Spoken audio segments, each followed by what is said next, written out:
નમસ્કાર વિદ્યાર્થી મિત્રો, આપ સૌનું સ્વાગત છે બાયોલોજી વિડીયો લેક્ચરમાં। આજે આપણે ધોરણ 11 ની અંદર ચેપ્ટર નંબર 18 અને તેમાં રુધિર જૂથ બ્લડ ગ્રુપ વિશે વાત કરવાના છીએ। હવે રુધિર જૂથ શું છે, શેને આધારે રુધિર જૂથ જોવા મળે છે, એવી કેટલીક વાતો કરવાના છે।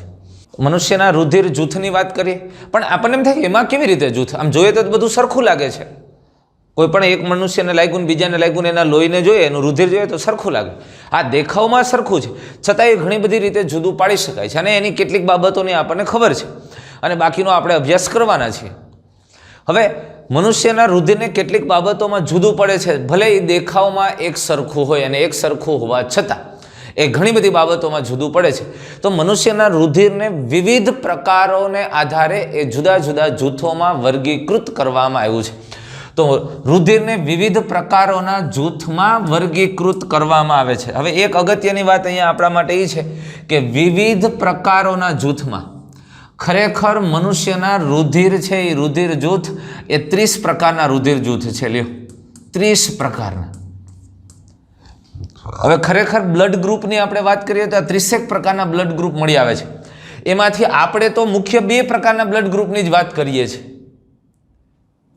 તમે કદાચ સાંભળ્યું હશે, આપણે ત્યાં શોધાયેલું બોમ્બે ગ્રુપ પણ છે। લ્યો, બોમ્બે ગ્રુપ આપણે અહીંયા સામાન્ય રીતે મુંબઈની એક લેબોરેટરી છે, એ લેબોરેટરીએ આ ગ્રુપની શોધ કરેલી છે અને એના ઉપરથી નામ આપેલું બોમ્બે ગ્રુપ। એટલે આમ 30 પ્રકારના બ્લડ ગ્રુપ જોવા મળે છે, પણ એમાંથી સૌથી પ્રચલિત અને મુખ્યત્વે જોવા મળે છે એમાં આ 2 પ્રકારના જૂથ છે, એક એબીઓ અને આરએચ।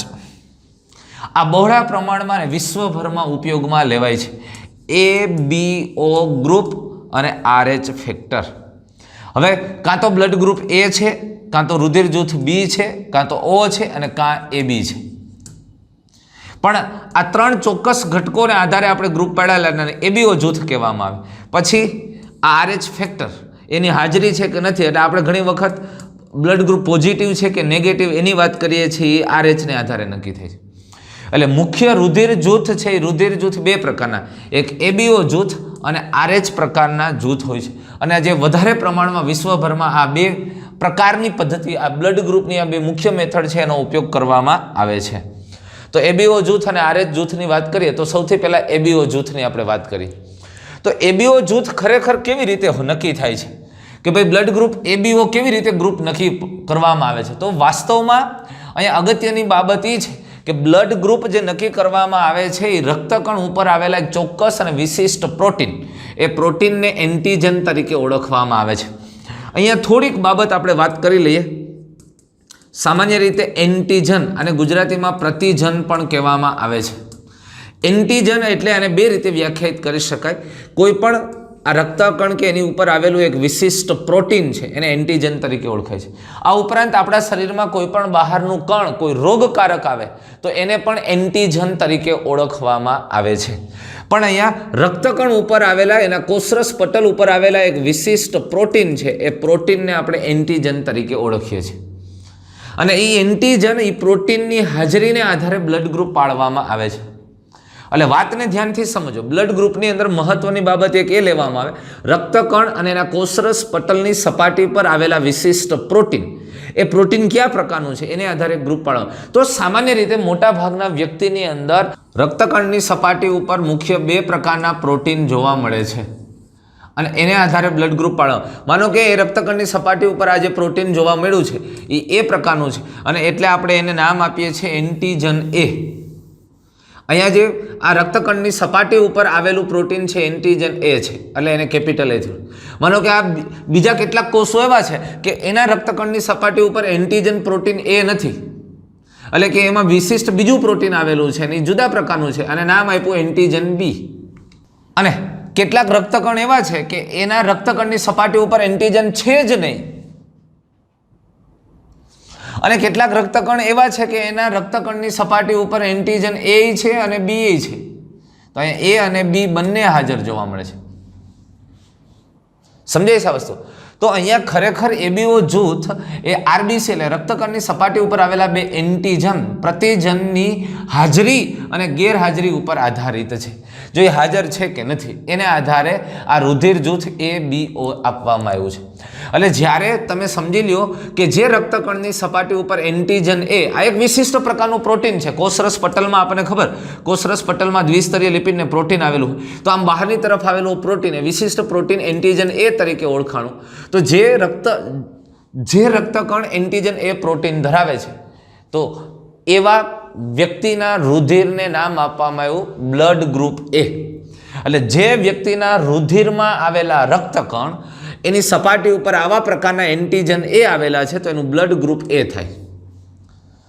હવે જે લોકો એના રુધિરના રક્તકણ ઉપર આવા B પ્રકારનું એન્ટીજન ધરાવે છે, એટલે કે વિશિષ્ટ પ્રોટીન છે એ B છે, એન્ટીજન B, તો એનું બ્લડ ગ્રુપ B થાય. અને જે લોકોના રક્તકણની સપાટી ઉપર એન્ટીજન A અથવા એન્ટીજન B બેમાંથી એક હાજર નથી, તો એનું બ્લડ ગ્રુપ O. અને જે લોકોના રુધિરના રક્તકણની સપાટી ઉપર પ્રોટીન A અને પ્રોટીન B, એટલે કે એન્ટીજન A અને એન્ટીજન B બંને હાજર છે, એનું બ્લડ ગ્રુપ AB થાય. તો ABO રુધિર જૂથ ધરાવતી પદ્ધતિમાં 4 પ્રકારના રુધિર જૂથ જોવા મળે: A, B, O અને AB.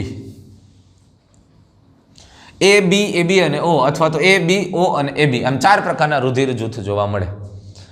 અને એ સામાન્ય રીતે કોને આધારે પડ્યા રુધિર જૂથ? તો મુખ્ય બાબત છે એના રક્તકણની સપાટી ઉપર આવેલા એન્ટીજનને આધારે.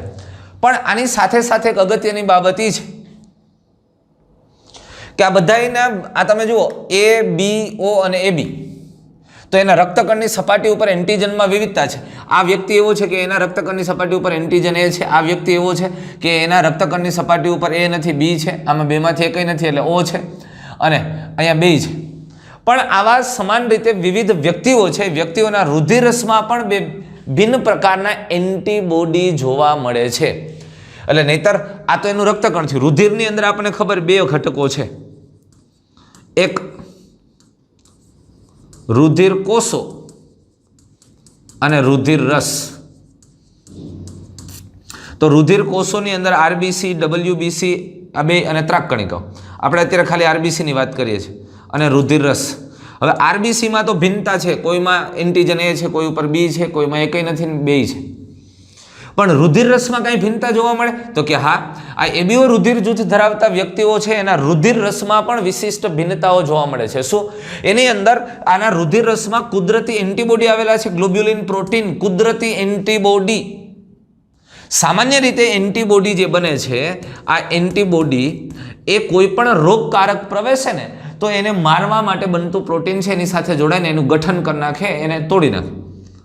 પણ અહીંયા વિશિષ્ટ પ્રકારના એન્ટીબોડી બનેલા છે.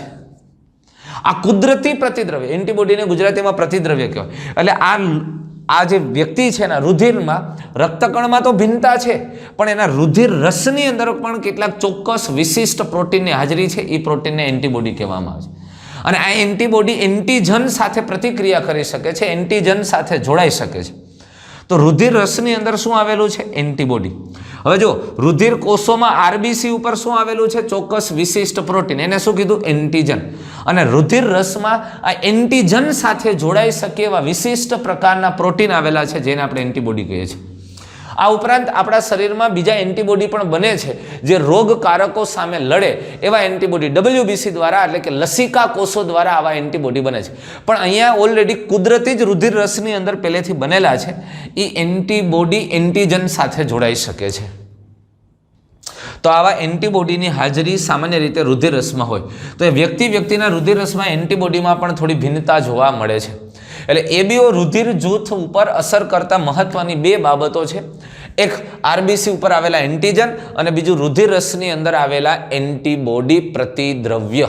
અને આ 2 બાબતોને આધારે રુધિર જૂથ છે એની વહેંચણી થાય. એટલે કે A બ્લડ ગ્રુપ છે, B બ્લડ ગ્રુપ છે, AB છે કે O છે.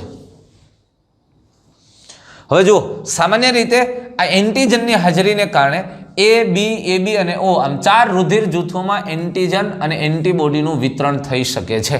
તો આ વિતરણ કેવી રીતે હોય એને આપણે સમજીએ. તો સામાન્ય રીતે જેનું રુધિર જૂથ, એટલે કે જે વ્યક્તિ છે, વ્યક્તિના રુધિરના રક્તકણ ઉપર એન્ટીજન A છે, એના રુધિર રસમાં એન્ટીબોડી B છે. એટલે એના રુધિર રસની અંદર એન્ટીબોડી B છે. એન્ટીબોડીનું મેં આકૃતિ દોરી. સામાન્ય રીતે જો એન્ટીજન એ અને એન્ટીબોડી બી હોય તો આ બે જોડાઈ જાય.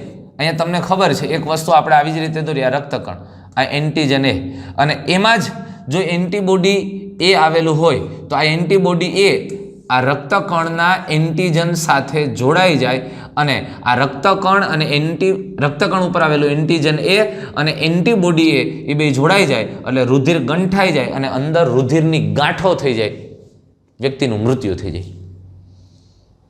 એટલે જે વ્યક્તિ એના રક્તકણ ઉપર એન્ટીજન એ ધરાવે છે એના રુધિર રસમાં એન્ટીબોડી બી આવેલ હોય, એન્ટીબોડી બી, એટલે એન્ટીજન એ સાથે જોડાઈ શકે નહીં. સમજાણું? અને જે વ્યક્તિ બી ગ્રુપ ધરાવે છે એટલે કે જે વ્યક્તિના રુધિરના રક્તકણ ઉપર એન્ટીજન બી આવેલ છે એના રુધિર રસમાં એન્ટીબોડી એ આવેલ હોય, એન્ટીબોડી એ. જે વ્યક્તિ બ્લડ ગ્રુપ ઓ ધરાવે છે એટલે કે અહીંયા એન્ટીજન એ નથી ને બી નથી, તો એના રુધિર રસની અંદર એન્ટીબોડી એ અને એન્ટીબોડી બી બંને આવેલ હોય છે. કારણ કે અહીંયા ગંઠાવાનો પ્રશ્ન જ નથી, અહીંયા એન્ટીજન એ નથી ને બી નથી. હા, જો બી જે વ્યક્તિ છે એ વ્યક્તિના રક્તકણ ઉપર બી એન્ટીજન આવેલ છે તો જો ન્યા એન્ટીબોડી બી આવે ને તો એ રુધિર ગંઠાઈ જાય, કારણ કે એની સાથે જોડાઈ જાય. પણ ઓ બ્લડ ગ્રુપ જે છે એના રક્તકણ ઉપર એન્ટીજન એ નથી ને એન્ટીજન બી એ નથી, અને એટલે એની અંદર એન્ટીબોડી એ અને બી બે હોય, અને કારણ કે અહીંયા જોડાવાનો પ્રશ્ન નથી. પણ અહીંયા તમે સમજી લો આનું બ્લડ ગ્રુપ એ બી છે એટલે કે એના રક્તકણની સપાટી ઉપર એન્ટીજન એ અને બી બે છે, અને એટલે આ વ્યક્તિના રુધિર રસમાં એન્ટીબોડી એ કે એન્ટીબોડી બી બેમાંથી એકય હોતા નથી. શું કરવાને ન હોય? કારણ કે જો એન્ટીબોડી બી હોય તો એન્ટીજન બી સાથે જોડાઈ જાય, એન્ટીબોડી એ હોય તો એ સાથે જોડાઈ જાય, અને એટલે એના રુધિર રસમાં એન્ટીબોડી હોતા નથી, એનો અભાવ હોય છે. એક બાબત ક્લિયર થઈ ગઈ અહીંયા કે જે વ્યક્તિનું રુધિર જૂથ એ છે એના રુધિર રસમાં, એટલે કે જે વ્યક્તિના રક્તકણમાં એન્ટીજન એ છે એના રુધિર રસમાં એન્ટીબોડી બી છે, અને આવા વ્યક્તિના બ્લડ ગ્રુપને એ કહેવામાં આવે. જેનું બ્લડ ગ્રુપ બી છે એટલે કે એના રક્તકણની સપાટી ઉપર એન્ટીજન બી છે અને એના રુધિર રસમાં એન્ટીબોડી એ છે તો એ બ્લડ ગ્રુપ બી. જે વ્યક્તિના રુધિરના રક્તકણ ઉપર એન્ટીજન એ કે બી એકય નથી તો એના રુધિર રસમાં એન્ટીબોડી એ અને બી બંને છે. પણ જે વ્યક્તિના રક્તકણ ઉપર એન્ટીજન એ અને બી બને છે તો એના રુધિર રસમાં એન્ટીબોડી એકય નથી, કારણ કે અહીંયા બે એન્ટીજન એ અને બી છે, જોડાઈ શકે, આમ ગંઠાઈ જાય. તો હવે અગત્યની વાત એ છે, તમે જાણો છો કે રુધિરાદાન દરમિયાન કોઈ પણ રુધિર ન વાપરી શકાય. રુધિરાદાન એ રુધિરનું દાન કરવામાં આવે. એક વ્યક્તિને રુધિર બીજા વ્યક્તિને આપવું છે તો ગમે તે વ્યક્તિ ગમે તેનું રુધિર લઈ શકતો નથી અથવા ગમે તે વ્યક્તિ ગમે તેને આપી શકતો નથી. કેમ? એના કારણો હવે થોડાક તમારા મગજમાં આવી ગયા છે. અને રુધિરાદાન પહેલા ધ્યાનપૂર્વક દાતાના રુધિરને ગ્રાહીના રુધિર સાથે મેળવવું જોઈએ, એટલે કે સરખાવવું પડે છે. જે રુધિર આપનાર છે એનું રુધિર અને જે લેવાવાળો છે એ બેયના રુધિર છે એ રુધિરને સરખાવવા પડે, એને મેળવવું પડે છે, એની સરખામણી કરવી પડે, જેથી ગંઠાવાની ગંભીર સમસ્યાથી દૂર રાખી શકાય. જેથી ખાસ કરીને ક્લમ્પિંગ થાય, આરબીસી જે જોડાઈ જાય, રુધિરનું ગઠનની પ્રક્રિયા થાય, ગંઠાઈ જાય, એ પ્રક્રિયાને અટકાવી શકાય. કેમ? હવે સામાન્ય રીતે જો કયો વ્યક્તિ કોને રુધિર આપી શકે એની આપણને વાત કરી છે અને કોણ કોનું લઈ શકે એની વાત કરી છે, તો આપણે એ સમજવું છે. હવે એક વસ્તુ તમે મગજમાં સ્પષ્ટ બેસાડી દો કે જો એન્ટીજન એ અને એન્ટીબોડી એ આ બે એટલે એન્ટીજન એ ત્રિકોણીયું આપણે રાખ્યું છે, એન્ટીબોડી એ છે એ આમ ત્રિકોણીયું છે, આ બે ભેગા થઈ ગયા તો એ બે જોડાઈ જશે અને રુધિર ગંઠાઈ જાય. એટલે આપણે એવું ધ્યાન રાખવાનું છે કે એન્ટીજન એ અને એન્ટીબોડી એ ભેગા ન થાય. એવી જ રીતે એન્ટીબોડી બી અને એન્ટીજન બી અને એન્ટીબોડી બી ભેગા ન થાય. જો એ બે ભેગા થશે તો એ જોડાઈ જશે. એટલે એન્ટીજન એ અને એન્ટીબોડી એ જોડાઈ જાય, બ્લડ ક્લોટ થઈ જાય, ગંઠાઈ જાય. એન્ટીબોડી બી અને એન્ટીજન બી એ પણ જોડાઈ શકે અને બ્લડ જામી જાય. એટલે આપણે એવું કાળજી રાખવાનું કે આ બે ભેગા ન થાય, એન્ટીજન એ અને એન્ટીબોડી એ. એવી જ રીતે એન્ટીજન બી અને એન્ટીબોડી બી. અને બીજી એક સમજવા જેવી વાત તમારા માટે એ છે કે માનો કે આપણે 100 ml રુધિર લઈએ, 100 ml રુધિર લઈ લ્યો, તો આમાં કોની સંખ્યા વધારે હશે? એન્ટીજનની સંખ્યા વધારે હશે કે એન્ટીબોડીની વધારે હશે?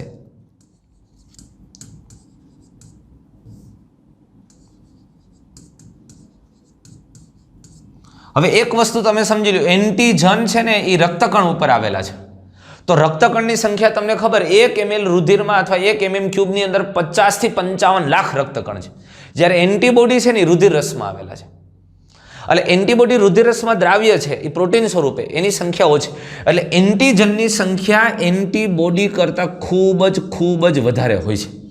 એટલે રુધિરમાં એન્ટીજનની સંખ્યા એન્ટીબોડી કરતાં ખૂબ વધારે. હું દાખલા તરીકે એમ કહું કે આ એ બ્લડ ગ્રુપ લીધું આપણે, અને એ બ્લડ ગ્રુપ લીધું ને એમાંથી 100 ml રુધિર તમે છૂટું પાડ્યું, તો એ 100 ml રુધિરમાં એન્ટીજન એની સંખ્યા ખૂબ જ વધારે હશે એન્ટીબોડી બી કરતાં.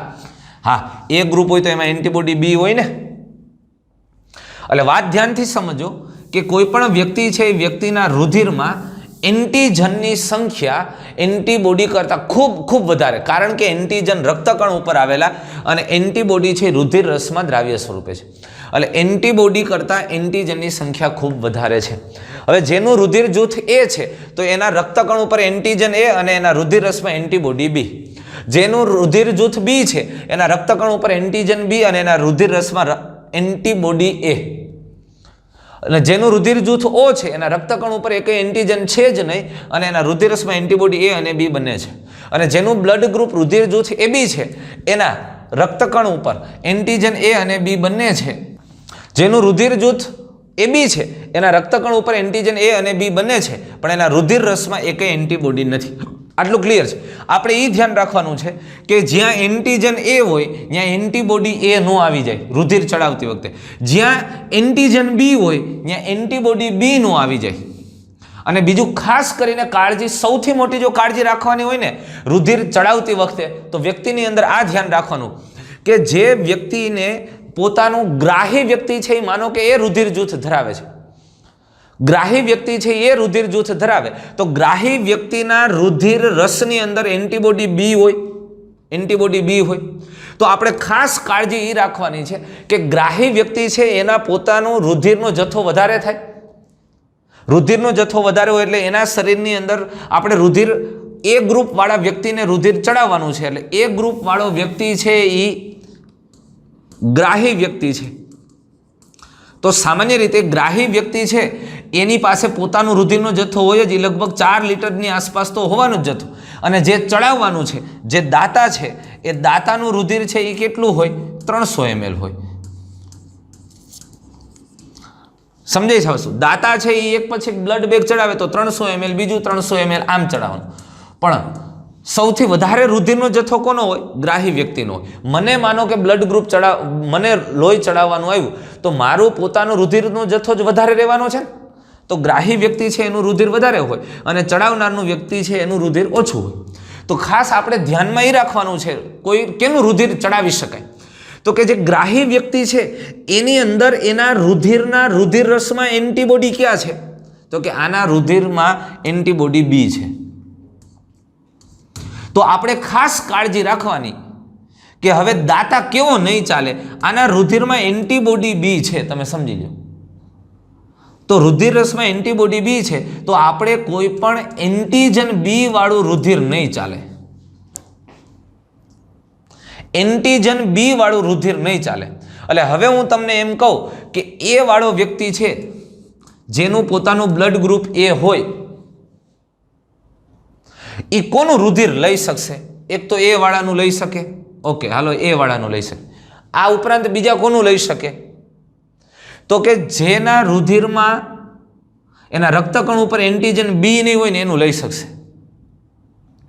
તો કે બી નું લઈ શકે નહીં, એના રક્તકણ ઉપર એન્ટીજન બી છે. એ બી નું લઈ શકશે નહીં, એના રક્તકણ ઉપર એન્ટીજન બી છે. ઓનું, હા, ઓનું લઈ શકે. કેમ? કારણ કે એના રક્તકણ ઉપર એન્ટીજન બી નથી. તો તમે કહેશો સર એના રક્તકણ ઉપર ભલે એન્ટીજન બી ન હોય પણ એના રુધિર રસમાં એન્ટીબોડી એ અને બી બે છે. તમને પ્રશ્ન થશે સર કે સર ઓકે હાલો આના રક્તકણની સપાટી ઉપર એન્ટીજન બી કે એ નથી, હાલો એટલે આ વાંધો નથી, આપણે એન્ટીજન બી વગરનું વ્યક્તિ ગોતવાનું હતું. આના રક્તકણની સપાટી ઉપર એ નથી ને બી નથી. પણ તમને એમ થશે કે સર એમાં પ્રશ્ન થાય ને, કારણ કે એના રુધિરરસમાં એન્ટીબોડી એ અને એન્ટીબોડી બી બેય છે, અને આ એન્ટીબોડી એ આ એ ગ્રુપ ધરાવતા વ્યક્તિના રક્તકણના એન્ટીજન એ સાથે ન જોડાઈ શકે? યસ, જોડાઈ શકે ને. આ એન્ટીબોડી એ ગ્રુપ વાળા વ્યક્તિના રક્તકણ ઉપર આવેલા એન્ટીજન એ સાથે જોડાઈ શકે, પણ આપણે અહીંથી રુધિર ચડાવીએ એટલે ઓ વાળાનું રુધિર કેટલું હશે? 300 ml. હવે એમાંય એન્ટીબોડી એટલે એન્ટીબોડીની સંખ્યા ઘણી ઓછી હશે. આની સાથે જોડાશે, ગંઠાશે, પણ ઓછું ગંઠાશે અને એનું નિવારણ થઈ શકશે, અથવા તો વધારે પ્રમાણમાં નહીં ગંઠાય એટલે થોડુંક ક્યાંક ક્યાંક ગઠનની પ્રક્રિયા થશે, નુકસાનકારક જ છે. પણ જો એ બ્લડ ગ્રુપ વાળો વ્યક્તિ છે એને એ વાળાનું બ્લડ ગ્રુપ નથી મળતું, એવા સમયે ઓપ્શનમાં ઓ વાળાનું રુધિર ચાલે, પણ તમે બી વાળાનું નથી ચડાવી શકતા. કેમ કે 300 ml ખાલી માનો કે બી વાળો વ્યક્તિ છે એનું 300 ml રુધિર ચડાવો એ વાળાને, તો એ વાળા વ્યક્તિના આખા રુધિર રસમાં રહેલા બધા જ એન્ટીબોડી બી છે ને, એ એન્ટીબોડી બી સાથે આ 300 ml માં આવેલા રક્તકણના એન્ટીજન જોડાઈ જવા માટે પૂરતા છે. કારણ કે 300 ml રુધિર બી ગ્રુપવાળાનું ચડાવો એટલે એના રક્તકણમાં રહેલા એન્ટીજન બી આ એ વાળા વ્યક્તિ છે, જે ગ્રાહી વ્યક્તિ છે, એના બધા જ રુધિર રસના એન્ટીબોડી સાથે જોડાઈ જાય. કારણ કે આ બહુ મોટી સંખ્યામાં હોય અને એટલે બી વાળાનું ચડાવી શકાતું નથી. એટલે એ વાળો વ્યક્તિ કોનું રુધિર લઈ શકે? એક તો એ વાળાનું જ લઈ શકે અને ઓ વાળાનું લઈ શકે. તો એવી જ રીતે તમે વિચારો તો હવે ગ્રાહી વ્યક્તિ છે એ માનો કે બી બ્લડ ગ્રુપ ધરાવે છે, આ ગ્રાહી વ્યક્તિ છે એ બી છે, એટલે આપણે બી વાળાને રુધિર ચડાવવું તો એ કોનું લઈ શકે? તો તમારે ધ્યાનમાં એ રાખવાનું કે એના રુધિર રસમાં કયો એન્ટીબોડી છે? એન્ટીબોડી એ છે. હવે એન્ટીબોડી એ એમાં છે એટલે આપણે એ ધ્યાન રાખવાનું કે ક્યાંયથી એન્ટીજન એ લેવાનો નથી. તો કોના રક્તકણ ઉપર એન્ટીજન એ નથી એનું રુધિર લઈ શકાય? તો બી વાળો વ્યક્તિ કેનું રુધિર લઈ શકશે? એક તો બી વાળાનું, એના રક્તકણ ઉપર એન્ટીજન એ ન હોય. બીજું કોનું લઈ શકે? એ બી વાળાનું, તો કે ન લઈ શકે, કારણ કે એના રક્તકણ ઉપર એન્ટીજન એ છે એટલે ન લઈ શકે. તો કોનું લઈ શકે? ઓ વાળાનું. પણ પહેલી પ્રાયોરિટી તો બી વાળાને બીનું જ રુધિર મળવું જોઈએ. નથી મળતું તો ઓ વાળાનું લઈ શકે છે. હા, ઓ વાળાના રુધિરમાં રક્તકણ ઉપર એક એન્ટીજન નથી કે જે આના બધા જ એન્ટીબોડી સાથે જોડાઈ શકે. પણ ઓનું રુધિર જ્યારે ઓ વાળા વ્યક્તિનું રુધિર ચડાવીએ છીએ, 300 ml રુધિર ચડાવીએ ત્યારે એમાં રહેલું જે એન્ટીબોડી બી છે એ એન્ટીબોડી બી આની સાથે જોડાશે, ગંઠન કરશે, પણ એ ગંઠન ઓછું છે કે વ્યક્તિને જીવવામાં વધારે મુશ્કેલી પડતી નથી, અથવા તો જીવ વયો જાય એટલું બધું ગઠન થતું નથી, કારણ કે એન્ટીબોડીની સંખ્યા ઓછી હોય. તો પછી આપણે બી વાળાને એનું કેમ ન ચડાવી શકીએ? ન ચડાવી શકીએ કારણ કે આના રુધિરમાં, આ જે 4 લીટર રુધિરમાં રહેલા જે એન્ટીબોડી છે ને, બધા જ એન્ટીબોડીને જોડાઈ જાય એટલા એન્ટીજન 300 ml માંથી દાખલ થઈ શકે છે, એટલે ન ચડાવી શકે. એટલે બી ગ્રુપ વાળો માત્ર કોનું રુધિર લઈ શકે?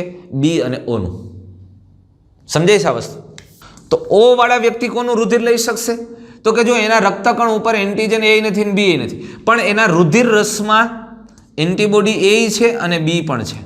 એટલે તમારે ધ્યાન શું રાખવાનું કે આપણે એવું ધ્યાન રાખવાનું કે આવા વ્યક્તિનું રુધિર નહીં ચાલે કે જેના રક્તકણની સપાટી ઉપર એન્ટીજન એ હોય અને એન્ટીજન બી એ હોય. તો આવા એક પણ વ્યક્તિનું રુધિર નહીં ચડાવી શકાય. તો ઓ વાળો કોનું રુધિર લઈ શકે? એક તો ઓનું લઈ શકે. ઓકે, એ વાળાનું લઈ શકશે? તો કે એ વાળાના રક્તકણની સપાટી ઉપર એ છે, એન્ટીજન એ છે, તો આને એન્ટીબોડી એ છે, નો ચાલે. બી વાળાનું લઈ શકે? તો કે એના રક્તકણની સપાટી ઉપર એન્ટીજન બી છે, તો એ ન લઈ શકે. એ બી, અરે ત્યાં તો બે છે, સાવ ન લઈ શકે. તો ઓ વાળા માત્ર ઓનું જ લઈ શકે. ઓહો, ઓ વાળો એને આપી શકે, ઓ વાળો બીને આપી શકે, ઓ વાળો ઓને આપી શકે, પણ લઈ કોઈનું નથી શકતો. એવી જ રીતે વિચારો એ બી રુધિર જૂથ. એ બી રુધિર જૂથવાળા વ્યક્તિના રુધિર રસમાં એન્ટીબોડી એ અને બી બેમાંથી એકઈ નથી. અને બેમાંથી એકય એન્ટીબોડી ન હોવાને કારણે અરે કોઈ પણ એન્ટીજન હશે તો ચાલશે, કારણ કે આના રુધિર રસમાં એન્ટીબોડી એ કે એન્ટીબોડી બી નથી. અને એટલે એ કોઈ પણ વ્યક્તિનું રુધિર લઈ શકશે કે એવા વ્યક્તિનું રુધિર લઈ શકે કે જે કોઈ એના રુધિરની અંદર હોય, કારણ કે આના રુધિર રસમાં એન્ટીબોડી છે જ નહીં અને એન્ટીબોડી છે જ નહીં એટલે ગમે તેનું રુધિર લઈ શકશે. એક તો એનો મતલબ એવો થયો ને કે એબી વાળા એબીનું રુધિર લઈ શકે, એબી વાળા એનું લઈ શકે, બીનું લઈ શકે, ઓનું લઈ શકે. કેમ? કારણ કે એના રુધિર રસમાં એન્ટીબોડી એ કે બી એકય નથી, એટલે ગંઠાવાનો પ્રશ્ન જ નથી. હા, એવું થશે કે એ બી રુધિર જૂથ છે એ વ્યક્તિના રક્તકણ ઉપર એન્ટીજન એ અને એન્ટીજન બી બને છે. હવે જો આને એ રુધિર જૂથ વાળો રુધિર આપે, આ અને રુધિર ચડાવે, તો અહીંથી એન્ટીબોડી બી ગયા, એ એન્ટીબોડી બી એની સાથે જોડાય. પણ આ ચડાવે એ 300 ml જ હોય ભાઈ, અને એમાં એન્ટીબોડીની સંખ્યા તો ખૂબ ઓછી હોય, એટલે આખા શરીરમાં ગઠનની પ્રક્રિયા થશે પણ ઓછી થશે, એ નડતર રૂપ નથી થતી. એટલે એબી વાળો એનું લઈ શકે, એવી જ રીતે એબી વાળો બીનું લઈ શકે, એવી જ રીતે એબી વાળો ઓનું લઈ શકે. અને એબીનું સર્વગ્રાહી, એબી વાળો બધાનું રુધિર લઈ શકે છે, સર્વગ્રાહી છે. ભીખું ગમે એનું લઈ લઈએ. અને ઓક્સિજન અને ઓ વ્યક્તિ વાળો, ઓ રુધિર જૂથ વાળો વ્યક્તિ બધાને આપી શકે. ઓ કોને આપી શકે? એને આપી શકે, બીને આપી શકે, એ બીને આપી શકે અને ઓને આપી શકે. આ ઓ સર્વદાતા છે, એ બી એ સર્વગ્રાહી છે, બધાનું લઈ શકે છે, અને ઓ સર્વદાતા છે. સમજાણી વાત તમને? આ પ્રકારે સામાન્ય રીતે રુધિર છે એ રુધિર દાન કરી શકાય. કયો વ્યક્તિ કોને આપી શકે, શા માટે ન આપી શકે, કેમ લઈ શકે, એની વાત આપણે કરી. તો દાતાઓની સુસંગતતા આપણને કોષ્ટકમાં આપી છે, જરા સમજી લઈએ વ્યવસ્થિત રીતે. રુધિર જૂથ એ બી, એ બી અને ઓ, આરબીસી પરના એન્ટીજન, રુધિર રસમાંના એન્ટીબોડી અને દાતા રુધિર જૂથ. એ વાળો વ્યક્તિના આરબીસી ઉપર એન્ટીજન એ છે, એના રુધિર રસમાં એન્ટીબોડી બી છે, અને કોની પાસેથી રુધિર લઈ શક્યા, એને કોણ આપી શકે, એને કોણ આપી શકે, એ અને ઓ આપી શકે. બી રુધિર જૂથ, એના આરબીસી ઉપર એન્ટીજન બી છે, એન્ટીબોડી એ હોય છે, અને દાતા રુધિર જૂથ તરીકે કોણ, તો કે બી વાળા વ્યક્તિને કોણ આપી શકે, બી અને ઓ આપી શકે. એ બી રુધિર જૂથ, એના આરબીસી ઉપર એન્ટીજન એ અને બી બંને એન્ટીબોડી હોતા જ નથી, ગેરહાજર, અને એને કોણ આપી શકે, એ બી વાળો આપી શકે, એ આપી શકે, બી આપી શકે, ઓ પણ આપી શકે, બધા જ આપી શકે, સર્વગ્રાહી છે. ઓ એના આરબીસી ઉપર એન્ટીજન નથી, એન્ટીબોડી એ અને બી બને. સામાન્ય રીતે એન્ટીબોડી સ્મોલ લેટરથી દર્શાવેલા હોય છે અથવા દર્શાવવા જોઈએ. અને દાતા રુધિર જૂથ ઓ વાળો માત્ર ઓનું જ રુધિર સ્વીકારી શકે, એ બી કે બીનું નથી ચાલે. પણ કેમ આવું થાય એની આપણે બહુ સારી રીતે વાત કરી. ખાસ મગજમાં એ રાખવાનું છે કે જે રુધિર જૂથ હોય એના એન્ટીબોડી ક્યાં છે, તો કે આમાં એન્ટીબોડી બી છે. તો આપણે શું ધ્યાન રાખવાનું કે દાતા વ્યક્તિ એવો હોવો જોઈએ કે એના રુધિરમાં એન્ટીજન બી ન હોય, એવો દાતા વ્યક્તિ ચાલે. કારણ કે રુધિર જે આપનાર વ્યક્તિ છે, દાતા છે, એનું 300 ml રુધિર છે, અને જે ગ્રહણ કરનાર છે, સ્વીકારનાર છે, એની આ શરીરમાં રહેલું 4 થી 5 લીટર રુધિર હશે. તો અહીંયા એન્ટીબોડી બી રુધિર રસની અંદર છે, અને આવનાર વ્યક્તિમાંથી જો એન્ટીજન બી આવે તો એન્ટીજનની સંખ્યા ખૂબ વધારે હોય. થોડુંક રુધિર ચડાવો ને તો એન્ટીજન એટલી મોટા માત્રામાં આવી જાય છે, કારણ કે રક્તકણની સંખ્યા જ વધારે છે, અને આખા શરીરના બધા જ રુધિરના એન્ટીબોડીને ગંઠાઈ જવા માટે પૂરતા હોય છે. એટલે એ કાળજી રાખો કે આમાં જો એન્ટીબોડી બી હોય તો આ દાતા રુધિર વાળો વ્યક્તિ છે એમાંથી એન્ટીજન બી નું આવવું જોઈએ, બાકીનું ચાલશે. આ કાળજી રાખવાની. એટલે અહીંયા બી અને એ બી નો લઈ શકાય, કારણ કે એ બેયના રક્તકણ ઉપર એન્ટીજન બી હોય, અને એ નાખીએ તો સંપૂર્ણ રુધિર ગંઠાઈ જાય. પણ આ ઓ વાળાનું લઈ શકાય છે, કારણ કે અહીંયા એન્ટીજન નથી, ત્યાંથી આવે એમાં એન્ટીબોડી છે. હા, અમુક એન્ટીબોડી એની અંદર, આની અંદર એન્ટીબોડી એ હશે, એ એન્ટીબોડી એ એન્ટીજન એ સાથે જોડાશે, પણ એ ઓછી સંખ્યામાં છે, એટલે જોડાણ એટલું બધું નથી થતું કે સંપૂર્ણ રુધિર ગઠન થઈ જાય, અને એટલે તકલીફ પડતી નથી. તો અહીંયા તમને ધ્યાનમાં આવ્યું, એ બી સર્વગ્રાહી, ઓ સર્વદાતા. તો આ જ વાત આપણને કરી છે અહીંયા. સામાન્ય રીતે ઓ સર્વદાતા છે, એ બી સર્વગ્રાહી છે.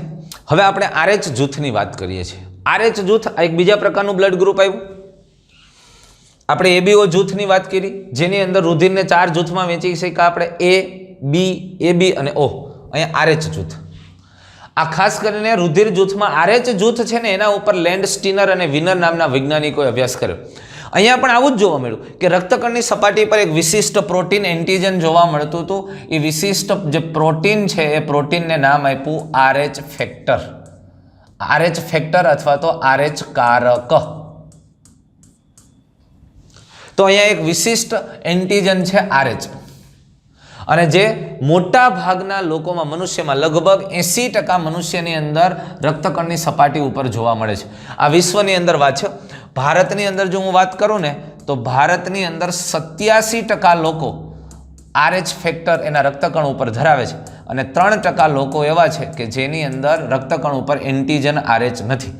પણ સમગ્ર વિશ્વની વાત કરો તો 80% લોકો એવા છે કે જેના રક્તકણ ઉપર RH કારકની હાજરી છે અને 20% લોકો એવા છે કે જેના રક્તકણ ઉપર RH કારક નથી. તો RH કારક અથવા તો RH એન્ટીજન હોય તો એને RH પોઝિટિવ કહેવાય અને જો નથી તો એને નેગેટિવ કહેવામાં આવે છે. ભારતની અંદર લગભગ 87% લોકોની અંદર એના રક્તકણ ઉપર આ એન્ટીજનની હાજરી છે અને 3% લોકો એવા છે કે એમાં આ એન્ટીજન નથી. આ A અને B તો છે જો એ સિવાયનું વધારાનું એન્ટીજન છે RH એન્ટીજન. તો આમ વિશ્વની અંદર 80% લોકો છે એ બ્લડ ગ્રુપ પોઝિટિવ ધરાવે, RH કારક ધરાવે છે ને 20% લોકો એવા છે કે જે નેગેટિવ છે, એટલે કે એમાં RH કારક નથી. અને આ RH કારકનું નામ શેને આધારે આપ્યું? આ લેન્ડ સ્ટીનર અને વિનર જેવા વૈજ્ઞાનિકોએ મંકી ઉપર, વાંદરા ઉપર અભ્યાસ કરતા હતા. રેસસ મેકાકા. આ રેસસ મેકાકાના રુધિરમાંથી એણે અભ્યાસ કર્યો. એના રુધિરને અલગ કરીને એના રક્તકણની સપાટી ઉપર જોયું તો એ રેસસ મેકાકા વાનર, આ રેસસ મેકાકા, આ વાનરના રક્તકણ છે એ રક્તકણની સપાટી ઉપર આવા ચોક્કસ એન્ટીજનની હાજરી જોવા મળી. તો આને એણે નામ આપ્યું RH કારક, આ વાંદરાની જાતિના નામ ઉપરથી. હવે કેટલાક લોકોના બ્લડ ગ્રુપ લઈને એનો ટેસ્ટ કર્યો તો જે મનુષ્ય છે એ મનુષ્યના રક્તકણ ઉપર પણ જો આ પ્રકારનું એન્ટીજન પ્રોટીન જોવા મળે તો એણે નામ આપ્યું કે ભાઈ આમાં RH કારકની હાજરી છે અને RH પોઝિટિવ કહેવાય. અને જે વ્યક્તિના રક્તકણ ઉપર આ રેસસ મેકાકાના રક્તકણ ઉપર જોવા મળતું કારક અથવા એન્ટીજન પ્રોટીન એવું પ્રોટીન નથી મળતું તો એવા વ્યક્તિને RH નેગેટિવ કહેવામાં આવે. એટલે આવા વ્યક્તિઓને RH પોઝિટિવ કહેવામાં આવે અને જેમાં આ એન્ટીજન ગેરહાજર છે તેને RH નેગેટિવ કહેવામાં આવે છે. સમજાણું? એટલે રેસસ મેકાકા આ વાનર છે એના રક્તકણની સપાટી ઉપર જે પ્રોટીનની હાજરી હતી એવી જ પ્રોટીનની હાજરી મનુષ્યના રક્તકણ ઉપર જોવા મળે તો RH પોઝિટિવ અને જો ન જોવા મળે, ગેરહાજર હોય તો RH નેગેટિવ. એટલે ધ્યાનમાં એવું તમને આમ RH પોઝિટિવ અને નેગેટિવ વાળી વાત આવી. બાકીના ગ્રુપ છે જ. માનો કે કોઈ વ્યક્તિ છે એના રક્તકણ ઉપર એન્ટીજન A છે અને એની સાથે સાથે એના રક્તકણ ઉપર આ RH કારક પણ છે તો આવા વ્યક્તિને A પોઝિટિવ કહેવામાં આવે. પણ કોઈ વ્યક્તિ એવું છે કે એના રક્તકણ ઉપર એન્ટીજન A છે અને RH ફેક્ટર નથી, RH કારક નથી તો એને A નેગેટિવ કહેવાય. કોઈ વ્યક્તિ એવું છે કે એના રક્તકણ ઉપર એન્ટીજન B છે અને એની સાથે RH કારક છે તો આને B પોઝિટિવ કહેવાય. અને જો એના રક્તકણ ઉપર માત્ર એન્ટીજન B છે અને RH કારક નથી તો આને B નેગેટિવ કહેવામાં આવે. સમજાણું? આમ એન્ટીજન RH કારક છે એ RH કારકની હાજરી અથવા તો આ એન્ટીજનની હાજરીને આધારે RH પોઝિટિવ અથવા RH નેગેટિવ કહેવાય. તો A positive, B positive, A negative, B negative આ રીતે છે. પણ એક વસ્તુ ખાસ અગત્યની છે, આ RH એન્ટીજનની સામે ચોક્કસ એન્ટીબોડી ઉત્પન્ન થાય છે. હવે ખાસ સમજવા જેવી વાત, માનો કે એક વ્યક્તિ એવો છે કે એની અંદર એન્ટીજન A અને RH કારક છે એટલે આ A ગ્રુપ થયું, પોઝિટિવ થયું. હવે બીજો વ્યક્તિ એવો છે કે જેના રુધિરમાં એન્ટીજન A છે પણ RH કારક નથી એટલે આ A નેગેટિવ થયો. હવે સમજો, જો આ A નેગેટિવ રુધિર જૂથ ધરાવતા વ્યક્તિની અંદર A પોઝિટિવ બ્લડ ગ્રુપ ધરાવતા વ્યક્તિનું રુધિર આપવામાં આવે તો આના રક્તકણ ઉપર એન્ટીજન A તો છે જ, સાથે સાથે વધારાનું એન્ટીજન RH છે. જ્યારે આના રક્તકણ ઉપર એન્ટીજન A છે પણ RH કારક નથી. પણ આ રુધિર આમાં ચડાવો એટલે આ વ્યક્તિના શરીરમાં, આ વ્યક્તિના રુધિરની અંદર, આ વ્યક્તિના શરીરમાં આ રક્તકણ જશે જેમાં એક આ વધારાનું કારક RH કારક છે એ. તો તો RH કારક આ એ નેગેટિવવાળા રુધિરના શરીરમાં જાય તો આપણા પ્રતિકારક તંત્રના કોષો, આપણા WBCના કોષો એવું ઓળખે કે ભાઈ આ અમારું નથી, અને આ અમારું નથી એટલે એને મારવા માટે એની સામે એન્ટીબોડીનું નિર્માણ કરે. કોણ? આપણા WBC, આપણા રોગ પ્રતિકારક તંત્રના કોષો. એટલે એક વસ્તુ તમે સમજી લ્યો, એ નેગેટિવવાળા વ્યક્તિને જો એ પોઝિટિવનું રુધિર ચડાવવામાં આવે તો એના રક્તકણ ઉપર રહેલા જે RH કારક છે અથવા તો જે રેસસ એન્ટીજન છે એની સામે એન્ટીબોડી ઉત્પન્ન થાય છે, અને એ એન્ટીબોડી આ રક્તકણના RH કારક સાથે જોડાય, એને ગંઠાઈ જાય, એનો નાશ કરે, એનું વિઘટન કરે છે. એટલે RH કારક સામે એન્ટીબોડીનું નિર્માણ થાય છે. અને એટલે નેગેટિવવાળો વ્યક્તિ, જે વ્યક્તિનું રુધિર જૂથ નેગેટિવ છે, RH નેગેટિવ છે, એ વ્યક્તિને પોઝિટિવવાળાનું રુધિર આપવામાં આવતું નથી. અને જો આપવામાં આવે તો આપણું શરીર, આપણા લોહીની અંદર WBCના કોષો આની સામે એન્ટીબોડી ઉત્પન્ન કરે છે, અને એ એન્ટીબોડી આ રક્તકણનું વિઘટન કરી નાખે. તો તેથી રુધિરાધાન પહેલાં RH જૂથને પણ મેળવી લેવું છે. એટલે આ પણ મેળવવાનું છે, A છે, B છે, O છે કે AB છે, એની સાથે સાથે RH પોઝિટિવ છે કે RH નેગેટિવ છે, આ પણ મેળવવું આવશ્યક છે, સરખાવી લેવું જરૂરી છે, નહીંતર ત્યાં પણ પ્રશ્ન આવી શકે છે. જો હવે RH નેગેટિવ રુધિરવાળી ગર્ભવતી માતા તેના RH પોઝિટિવ રુધિરવાળા ગર્ભ વચ્ચે અસંગતતાનો એક ખાસ કિસ્સો આપણે ધ્યાનમાં આવ્યો છે. જેની માતા, સમજો ભાઈ, માતા છે એ RH નેગેટિવ છે અને એમના ગર્ભમાં વિકાસ પામતું બાળક એ RH પોઝિટિવ છે, તો એક કિસ્સો આ ધ્યાનમાં આવ્યો છે. સમજી લ્યો, આ ભાગ છે એ માતા છે અને આ માતાનું રુધિર જૂથ છે એ RH નેગેટિવ છે, અને સમજી લ્યો કે એની અંદર વિકસતો જે ગર્ભ છે એ ગર્ભ RH પોઝિટિવ છે. આ માતાના ગર્ભાશયની દિવાલ છે, અને ગર્ભાશયની દિવાલ છે ખૂબ જ રુધિરવાહિની યુક્ત હોય, એનું રુધિર છે RH નેગેટિવ છે, અને અંદર વિકસતો ગર્ભ, કારણ કે બાળકના પિતા છે પોઝિટિવ રુધિર જૂથ ધરાવે એટલે વારસાગત રીતે આવી શકે, તો અંદર વિકસતો ગર્ભ છે RH પોઝિટિવ છે. તો શરૂઆતના સમયમાં કોઈ પ્રશ્ન નથી, કારણ કે વિકસતો ગર્ભ છે એ ગર્ભ એ જરાયુ મારફતે માતાના ગર્ભાશયની જે દિવાલ છે એ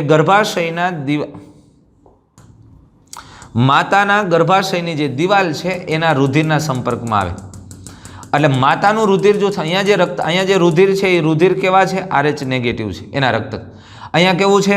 તો કે અહીંયા RH પોઝિટિવ છે, અહીંયા કેવું છે? RH positive. પણ આ પોઝિટિવ રક્તકણ, આ એન્ટીજન ધરાવતા રક્તકણ માતાના રુધિરના સંપર્કમાં નથી આવતા. કેમ નથી આવતા? કારણ કે અહીંયા જરાયું હોય. અહીંયા તમને ખબર, બાળક છે એનું ગર્ભનાળ, એ ગર્ભનાળ માતાના ગર્ભાશય સાથે જોડાયેલું હોય, પણ અહીંયા બેયના રુધિર સીધા લાઈવ સંપર્કમાં નથી આવતા, કારણ કે બાળકના રક્તકણ માતાના રુધિરના રક્તકણના સંપર્ક અથવા તો માતાના રુધિરમાં સીધા સંપર્કમાં નથી આવતા. અહીંથી જરૂરી દ્રવ્યો, ઓક્સિજન છે, પોષક દ્રવ્યો છે, એ બધા બાળકના રુધિરમાં જાય, અને બાળકના રુધિરમાંથી નકામા દ્રવ્યો છે એ બધા માતાના રુધિરમાં વહી આવે. એટલે વચ્ચે પડદો છે, અને એટલે આ બાળકના રક્તકણ, RH પોઝિટિવ રક્તકણ છે બાળકના, આ બાળકના રક્તકણ છે એ રક્તકણ એના સંપર્કમાં નથી આવતા. કેના? માતાના રુધિરના સંપર્કમાં. એટલે માતાના રુધિરમાં ક્યાંય એની વિરુદ્ધ એન્ટીબોડી બનતા નથી, અને પ્રથમ પ્રસૂતિ સુધી કાંઈ વાંધો જ નથી આવતો. કારણ કે બે રુધિર એકબીજાના સંપર્કમાં નથી. કેમ? એની વચ્ચે શું આવેલું છે? જરાયુ, અને જરાયુ દ્વારા એ સ્પષ્ટ રીતે અલગ છે. અને એટલે આ RH પોઝિટિવ છે એની સામે એન્ટીબોડી માતાના રુધિરમાં બનતા નથી, અને એટલે એ રક્તકણ સુરક્ષિત રહે છે. નહીંતર તો આના રુધિરમાં એન્ટીબોડી બને અને એ એન્ટીબોડી બાળકના રુધિરમાં વહી જાય અને એ રક્તકણને વિઘટિત કરી નાખે. પણ એવું નથી થતું, કારણ એકબીજાના સંપર્કમાં જ નથી આવતા. કેમ નથી આવતા? એની વચ્ચે જરાયું છે. બાળકનો ગર્ભનાળ માતાના ગર્ભાશયની દિવાલ સાથે જોડાય, ત્યાં જરાયું છે, એ જરાયું એકબીજાને અલગ રાખે, સંપર્કમાં નથી આવતા. અને એટલે પ્રથમ ડિલિવરી દરમિયાન કોઈ વાંધો આવતો નથી, કોઈ પ્રશ્ન નથી. અને પણ પ્રશ્ન ક્યારથી આવશે? જો કે પ્રથમ બાળકના જન્મ દરમિયાન ગર્ભમાંથી RH પોઝિટિવ રુધિર બહુ ઓછા પ્રમાણમાં માતાના રુધિરના સંપર્કમાં આવવાની સંભાવના રહી. બાળકનો જન્મ થાય એટલે આ બાળક છે એ બાળક માતાના ઉદરમાંથી, માતાના ગર્ભમાંથી બહાર આવે છે, અને બહાર આવે ત્યારે એ ગર્ભનાળ છે, એ ગર્ભનાળ અહીંયા તૂટે અને ગર્ભનાળ તૂટીને બાળક બહાર આવે ત્યારે આમાંથી આ ગર્ભનાળમાં જે રહેલું જે રુધિર હતું એ બાળકનું રુધિર બહુ ઓછા પ્રમાણમાં રુધિર છે, એ રુધિર માતાના ગર્ભાશયની દિવાલના રુધિરના સંપર્કમાં આવે અને એટલે આ ગર્ભાશયની દિવાલમાં રહેલું જે માતાનું રુધિર છે, માતાનું રુધિર આ બાળકના રુધિરના રક્તકણ ઉપર રહેલા જે RH એન્ટીજન છે એને ઓળખે અને એની સામે માતાના રુધિરમાં એની સામે એન્ટીબોડી બનીને તૈયાર થઈ જાય. અહીંયા એન્ટીબોડી બનીને હાચવીને મૂકી દે. ત્યારે માતાને કાંઈ તકલીફ પડતી નથી. પ્રથમ પ્રસૂતિ થઈ ગઈ, બાળક સારી રીતે જન્મી ગયું, તંદુરસ્ત, કોઈ પ્રશ્ન નથી. પણ માતાના રુધિરની અંદર આ RH છે, એ RH એન્ટીજન પ્રત્યેના એન્ટીબોડી બની ગયેલા પડ્યા છે અને આ એન્ટીબોડી એના રુધિરમાં સાચવીને પડ્યા છે. હવે માતા જ્યારે બીજું ગર્ભ ધારણ કરે ત્યારે માતાનું રુધિર તો RH નેગેટિવ છે, એમાં વિકાસ પામતો બીજો ગર્ભ છે, એ બીજો ગર્ભ પણ RH પોઝિટિવ થાય. તો હવે સમજવા જેવી વાત એ છે કે હવે અહીંયા બીજો ગર્ભ આવી ગયો, ફરી પાછું જરાયુનું નિર્માણ થશે, ગર્ભનાળ બનશે, જરાયુ બનશે અને આ બાળકના રુધિરમાં RH પોઝિટિવ એટલે કે આ એન્ટીજન ધરાવતા રક્તકણ હશે. માતાના રુધિરમાં ઓલરેડી RHના એન્ટીબોડી બનેલા પડ્યા છે. હવે માતાનું રુધિર સીધું સંપર્કમાં અત્યારે નહીં આવે બાળકના રુધિરના, પણ આ એન્ટીબોડી RHના એન્ટીબોડી છે ને એ માતાના રુધિરમાંથી વહન પામી, પ્રસરણ પામી અને બાળકના રુધિરમાં જઈ શકે છે. એટલે અહીંથી એન્ટીબોડી છે અહીંયા જાય છે. એ એન્ટીબોડી બાળકના રક્તકણ છે, એ બાળકના રક્તકણના સંપર્કમાં આવે અને એની સાથે એ એન્ટીબોડી જોડાઈ જાય અને બાળકના રક્તકણનું ક્લોટિંગ કરી નાખે. એટલે એ સંપર્કમાં આવીને જોડાય ને એટલે જેમ એન્ટીબોડી જાય ને એમ અહીંયા આ માતાના રુધિરમાં એ એન્ટીબોડી બનવાની માત્રા વધે અને વધે એટલે આ બાળકના મોટા ભાગના રક્તકણ છે, મોટા ભાગના રક્તકણ ઉપર એના એન્ટીજન સાથે આ માતાના રુધિરમાંથી ગયેલા એન્ટીબોડી જોડાઈ જાય અને પરિણામે આ બાળકના રક્તકણોનો નાશ કરે, વિઘટન કરે અને એટલે માતાના ગર્ભાશયની અંદર વિકાસ પામતું જે બીજું બાળક છે, ગર્ભ છે, એ ગર્ભ માટે ઘાતક પરિસ્થિતિનું નિર્માણ થાય અથવા એનેમિયા અથવા તો પીળીઓ એટલે કે કમળાનું કારણ બની શકે, ગંભીર સમસ્યા સર્જાઈ શકે છે. અને આ સ્થિતિને, આવી ગંભીર પરિસ્થિતિનું નિર્માણ થાય અને ગર્ભની અંદર રહેલા રક્તકણનું વિઘટન થાય એને એરિથ્રોબ્લાસ્ટોસિસ કહેવામાં આવે. એરિથ્રોસાઇટ્સનું વિઘટન થાય છે એટલે એને એરિથ્રોબ્લાસ્ટોસિસ. અને આ રીતે સામાન્ય રીતે વિકસતા ગર્ભના રક્તકણનું વિઘટન થાય અને આ ગર્ભ છે, વિકસતો ગર્ભ છે, એ મૃત્યુ પણ પામી શકે અને એ સામાન્ય રીતે અંદર રહેલો ગર્ભનો વિકાસ પ્રોપર થઈ ન શકે અથવા તો એનું મૃત્યુ થાય અને આમ ટર્મિનેશન થાય પ્રેગ્નન્સીનું, આવું થઈ શકે. તો આ સ્થિતિને પ્રથમ પ્રસૂતિ બાદ તુરંત માતાને પ્રતિ RH એન્ટીબોડી આપીને ટાળી શકાય છે. એટલે જો આવી સ્થિતિનું નિર્માણ ન થઈને કાળજી રાખવી હોય તો કે જ્યારે ખબર પડી કે પતિ પત્ની કેસની અંદર પતિ છે એ પતિનું રુધિર જૂથ પોઝિટિવ છે અને પત્ની છે એ પત્નીનું રુધિર જૂથ નેગેટિવ હોય તો એવા સમયે આ એક સંભાવના રહે છે, થાય જ એવું નથી. તો એવા સમયે સામાન્ય રીતે ડૉક્ટરને ખબર હોય તો ડૉક્ટર એ સામાન્ય રીતે પ્રેગ્નન્સી દરમિયાન બાળક છે એ બાળકના રુધિર જૂથની ટેસ્ટ કરતા હોય અને એને ખબર પડી જાય કે બાળકનું રુધિર જૂથ છે એ પોઝિટિવ છે તો એ પ્રથમ પ્રસૂતિ પૂરી થાય એટલે તરત જ એ માતાને એક ઇન્જેક્શન આપવામાં આવે. એ એવું ઇન્જેક્શન હોય કે સામાન્ય રીતે એના પ્રતિકારક તંત્રને સપ્રેસ કરી દે, પ્રતિકારક તંત્રને દબાવી દે કે ભાઈ આ RH છે એ RHની સામે એન્ટીબોડીનું નિર્માણ ન થાય એવું દવા આપવામાં આવે. એટલે આપણા પ્રતિકારક તંત્રના કોષો આ RH પોઝિટિવ જે રુધિર સંપર્કમાં આવ્યું હોય બાળકની પ્રસૂતિ દરમિયાન આ ગર્ભનાળ તૂટવાને કારણે તો એની સામે માતાના રુધિરમાં એના WBC એટલે કે એના શ્વેતકણ જે એન્ટીબોડી બનાવતા હતા એ નહીં બનાવે. કેમ? દવાને કારણે. એ દવા છે એ દવા એ આપણા પ્રતિકારક તંત્રને સપ્રેસ કરી દે, આપણા પ્રતિકારક તંત્રને દબાવી દે અને એટલે આ RH એન્ટીજન પ્રત્યે એન્ટીબોડી બનતા નથી. એટલે બીજી પ્રસૂતિ થાય ત્યારે પણ ફરી વખત પ્રથમ પ્રસૂતિ જેવી જ પરિસ્થિતિનું નિર્માણ થાય. કારણ કે માતાના રુધિરમાં આ એન્ટીબોડી બનેલા જ નહીં હોય. કેમ નહીં બનેલા હોય? કારણ કે એવા ચોક્કસ પ્રકારના પ્રતિ એન્ટીબોડી દવા આપી અને એને સપ્રેસ કરેલું છે અને એન્ટીબોડીનું નિર્માણ કરવા દેવામાં આવ્યું નથી. અને એટલે બીજી પ્રસૂતિ પણ સરળતાથી કરી શકાય, સારી રીતે કરી શકાય. તો આ RH રુધિર જૂથની આપણે વાત કરી દોસ્તો. આમ બે રુધિર જૂથ છે, ABO અને RH, એટલે પોઝિટિવ અને નેગેટિવ RH ફેક્ટરને આધારે. પણ સામાન્ય રીતે જ્યારે લગ્નના કેસની અંદર પતિ બ્લડ ગ્રુપ પોઝિટિવ ધરાવતા હોય અને પત્ની છે એ નેગેટિવ હોય તો એના બાળકની અંદર પોઝિટિવ થવાની સંભાવના છે. અને જો એ બાળકનું બ્લડ ગ્રુપ પોઝિટિવ હોય અને માતાનું રુધિર જૂથ નેગેટિવ હોય તો આ સામાન્ય રીતે બીજી ડિલિવરી દરમિયાન મુશ્કેલી સર્જાઈ શકે, પણ અથવા તો બીજા પ્રેગ્નન્સી દરમિયાન મુશ્કેલી સર્જાઈ શકે, એરિથ્રોબ્લાસ્ટોસિસ થઈ શકે છે. પણ સામાન્ય રીતે માતા છે અથવા તો પત્ની પોઝિટિવ હોય તો પ્રશ્ન જ નથી. પતિ નેગેટિવ હોય અને પત્ની છે એ પત્ની પોઝિટિવ હોય તો કોઈ ઇસ્યુ જ નથી આવતો, તો કોઈ પ્રશ્ન જ નથી. પણ પત્ની છે એ નેગેટિવ હોય અને પતિ પોઝિટિવ હોય તો એક સંભાવના છે કે બાળકનું રુધિર જૂથ પોઝિટિવ હોઈ શકે અને બાળકનું રુધિર જૂથ પોઝિટિવ હોય તો મુશ્કેલી થઈ શકે. બ્લડ ગ્રુપની અંદર ABO અને RH આ સિવાયના પણ બ્લડ ગ્રુપ છે, રુધિર જૂથ છે. આપણી ટેક્સ્ટ મુજબ આ બેની વાત કરીએ છીએ અને ખૂબ ડિટેલમાં સારી રીતે આપણે જોઈ ગયા છે. તો ફરી પાછા મિત્રો આવા જ સરસ ઇન્ટરેસ્ટિંગ રસપ્રદ ટોપિક સાથે ફરી પાછા મળશું નેક્સ્ટ વિડીયોની અંદર. રુધિરની જમાવટ, રુધિર ગંઠાઈ જવાની પ્રક્રિયા. Thank you.